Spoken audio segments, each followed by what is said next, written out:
Hello, friends. Those back pages here. I hope you're well. For most of you, or many of you, today is Halloween, October 31st.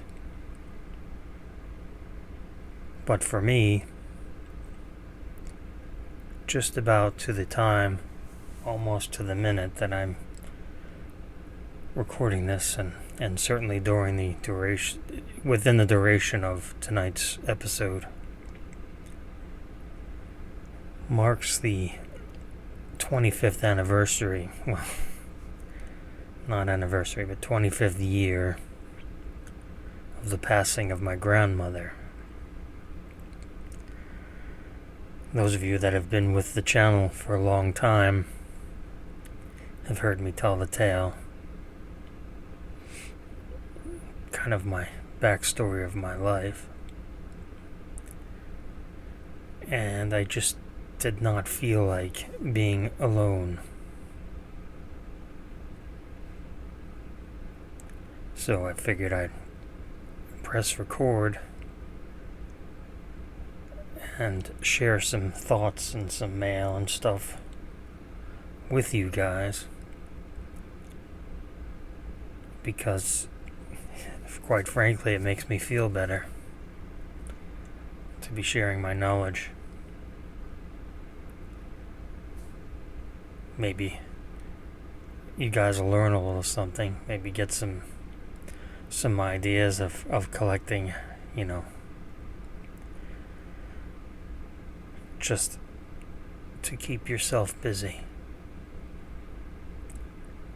Do know that if you are struggling, that you are not alone. So let me turn the light on and we'll get started with the show. Be careful with the open flame.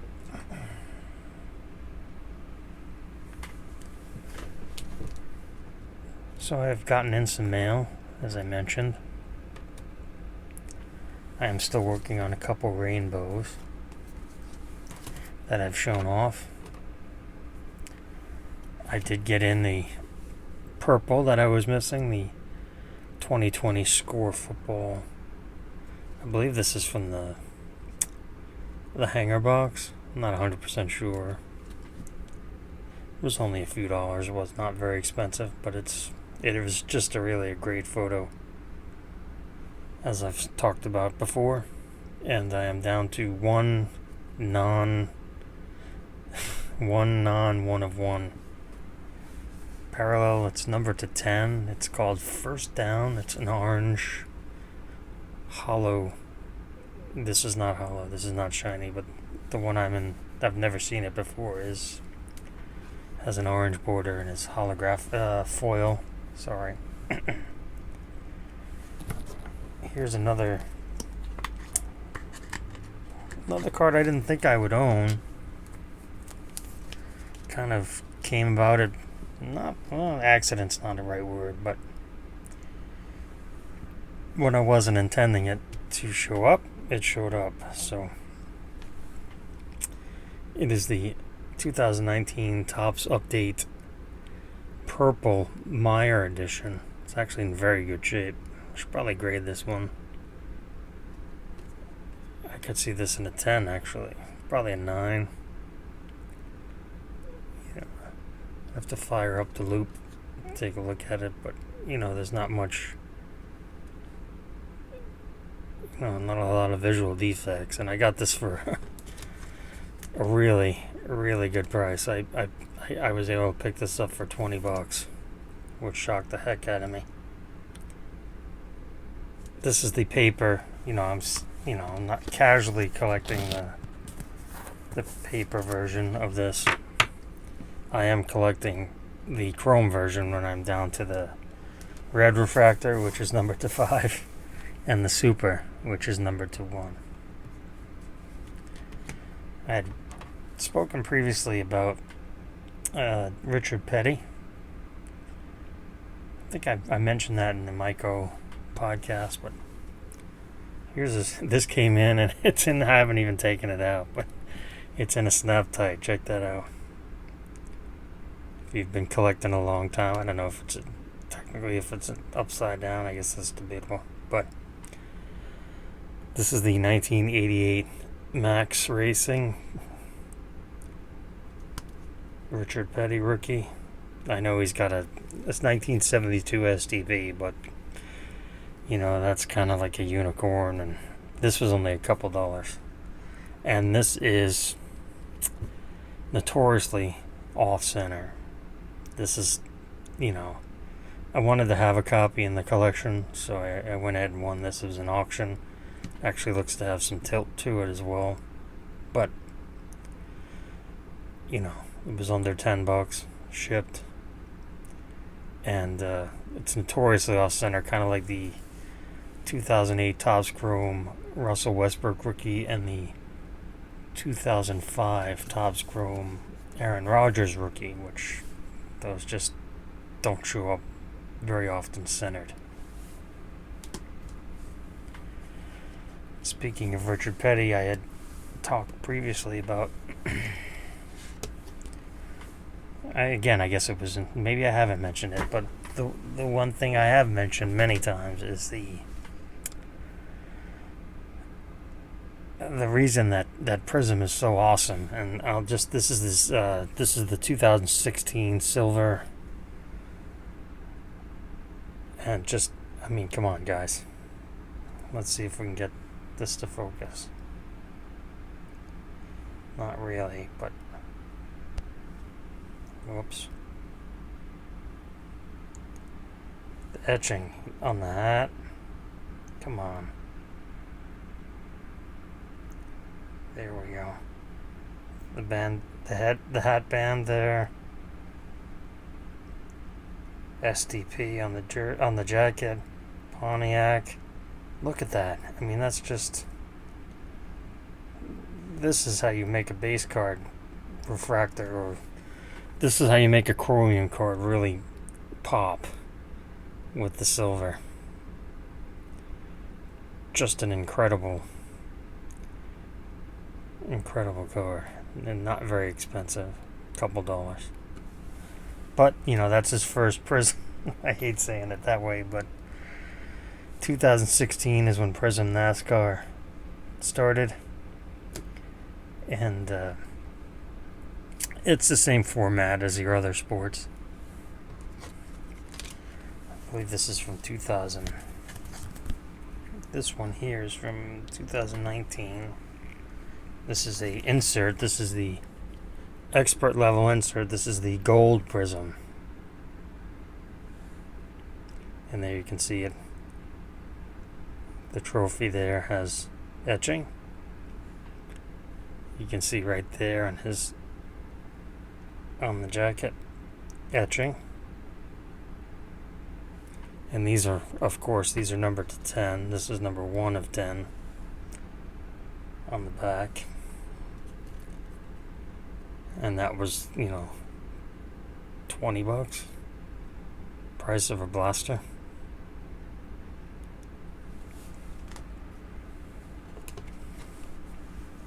Now, a couple of you reached out to me and said, so-and-so's the best, and, Earnhardt's the best, and Jeff Gordon's the best, and, et cetera, et cetera. But for some reason, and I guess it's monetary, both those guys have never had a Prism base card, or a base Prism card, period. So, kind of takes the fun out of collecting it. I did pick up this 2020 Prism gold Prism, Richard Petty, the King. There's the card number, the King, and this is number 7 of 10.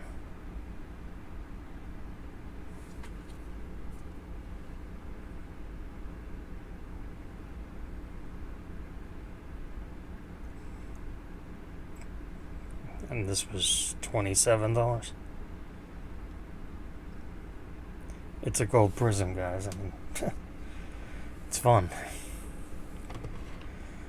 So I picked up. I think that think I'm going to name this one All Things Being Equal. All things being equal until they're not. People change. People's situations change. It's part of just growing up or growing old, however you want to look at it. And that's okay. The people you talk to now every day, you might not talk to in 5 years. It's just how life works. Don't wish that on anyone, but all things being equal until they're not. Your collecting habits change. A group of my friends and I, back in the winter, last winter. I don't think you'll be collecting Messi come summertime, the end of summertime. I said, yeah, I would.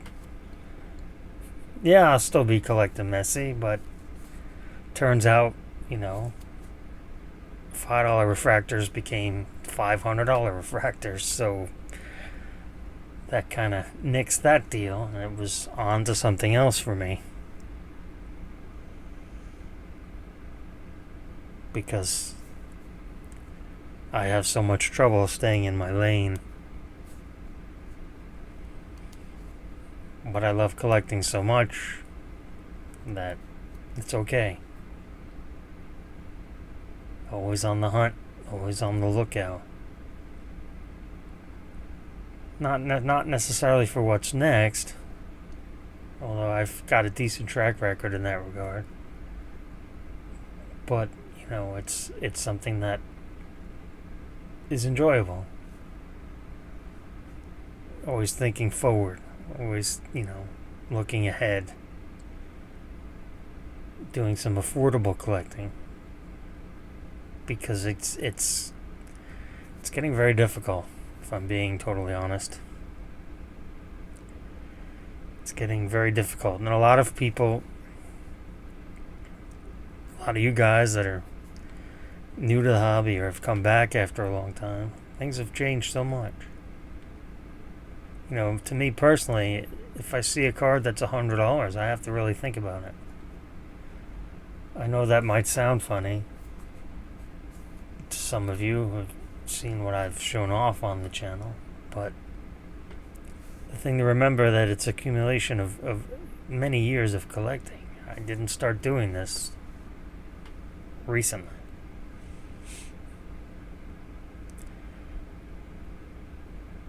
So yeah, it's when I bought this Diana Taurasi rookie,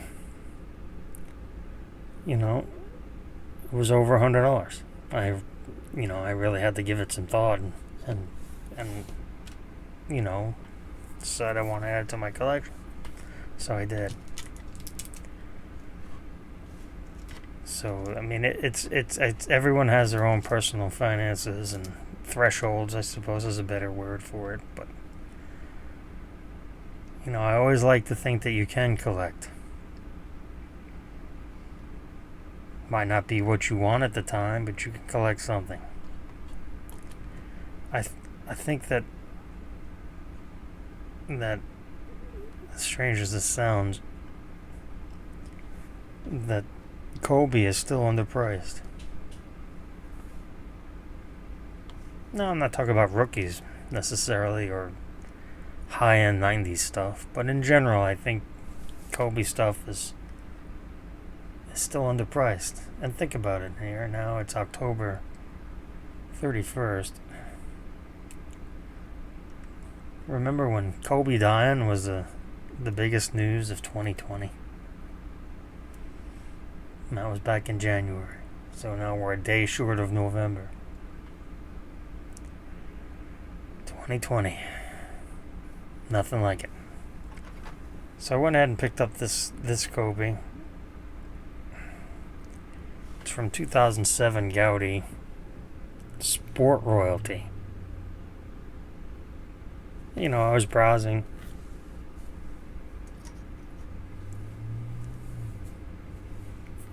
was browsing eBay probably a week and a half ago now, looking for, Kobe's and LeBrons that are ungem, as I like to call them. Lately, my searches have included, Kobe PSA -10, -9. And seeing what comes up, and this came up. It's an 8.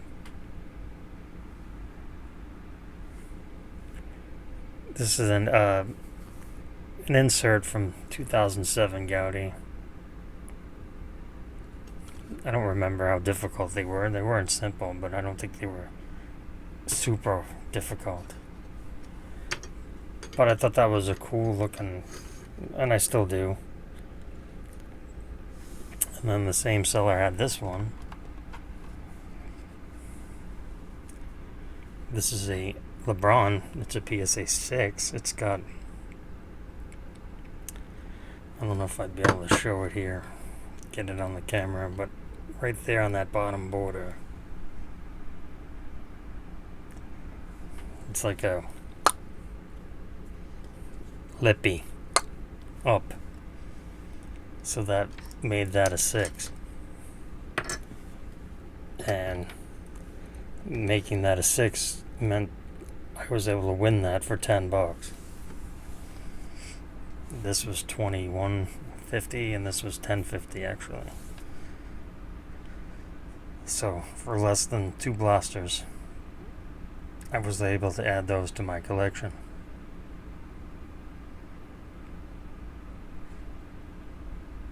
So I had been talking to a good friend of mine, very good friend of mine, and he knows I like to collect LeBrons like this that are, not necessarily graded very well, but have nice eye appeal. And I had shown him a certain PSA 6 rookie parallel that I had lost, that I was the underbidder on. And another one had shown up. He says, "Hey, look, here's another one.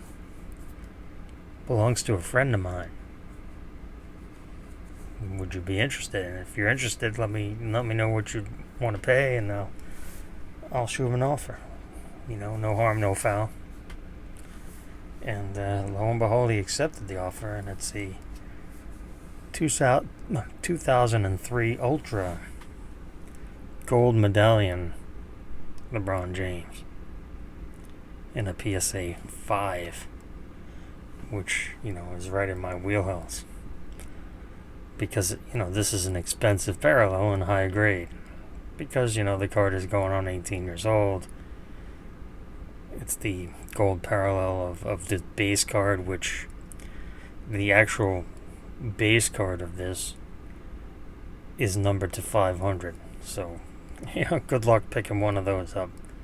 And then they put a non-gold, like a regular base version, in the Hummer the Hummer toy truck series in 03, and then they did one the next year. So when you see a 2003 Ultra LeBron James regular rookie card, it's from the Hummer truck series. So it's technically not a Fleer Ultra rookie, but it's labeled as such by the grading companies. So I got this in yesterday, and I wanted to see why it got a 5, and I figured, there's a wrinkle or something. And then you wouldn't be able to see it in the photo that the listing had, but I don't know if I can.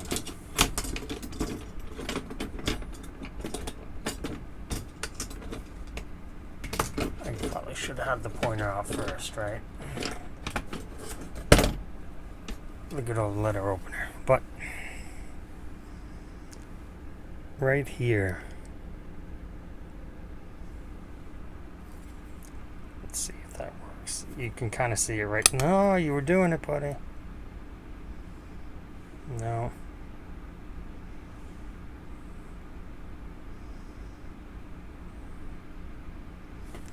Oh, sorry about that. But it was clipped right there. So there's a crease in the very tiny. This is gonna piss me off. That does piss me off. But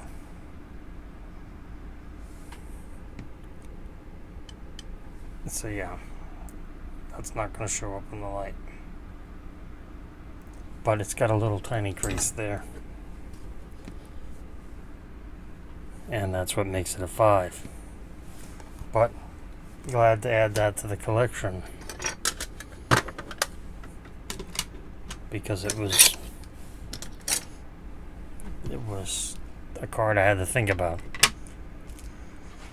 So another card I was on the hunt for a while, and it was sneaky costly, that I've wanted to add for a couple of months, and that is the 1989 Pro Set Santa Claus.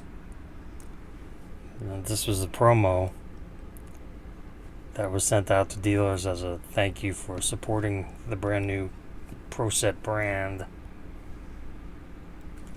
And it's not numbered. Well, technically it's 1989, but getting wild with the focus there. I really screwed around with the phone. But I was proud to add that to the collection in a very, collector friendly PSA 8.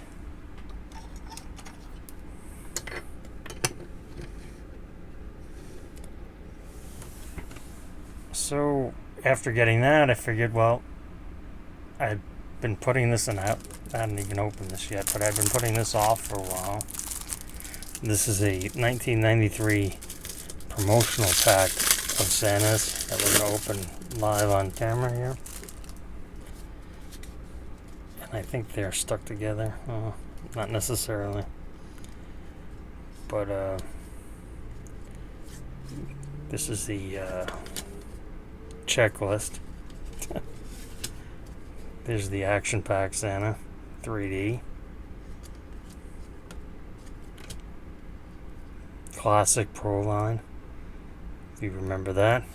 If you guys were around in 93. There's Collector's Edge, which is kind of a plastic card, not cardboard. All their cards are like that. There's a Fleer Ultra 93. Actually, like I said, they're all 93s. Here's the Pacific Prism with an S was the name of this brand. Well, this Pacific was the brand, but the company. But super shiny. Pinnacle. Playoff, which was another football only.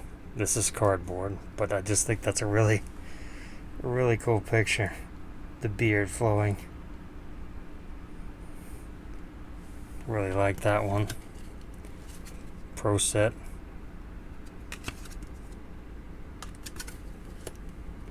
Here's Skybox Premium. Not bad. And good old Tops here. Ho, ho, ho. How appropriate. Upper Deck.